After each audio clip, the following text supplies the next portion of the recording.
Welcome to Sweet Life Beat Life. We hope this video helps. You start by making sure the device is ready, unlocked, charged, and connected if needed. Next, open the Settings app, look for a gear or cog icon, or swipe down to use quick settings. If you prefer speed, tap the Home search field and type settings or the specific option you need.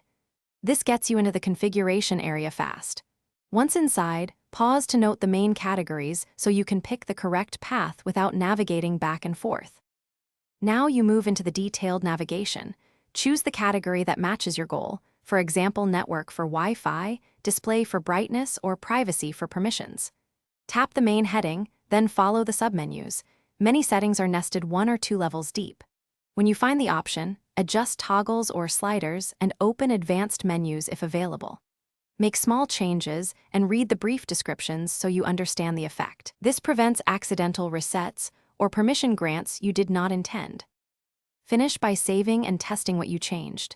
Tap Save or Apply, then perform a quick test. Connect to Wi-Fi, open the app, or try the feature. If the setting needs a reboot, make sure to restart the device. Many changes only take effect after a restart. If something fails, revert the recent change first, then reboot again. If problems persist, clear the related app cache, run the device's diagnostic tool, or use recovery options to restore stable operation. This usually resolves common issues. Thanks for watching. Consider subscribing if we helped you.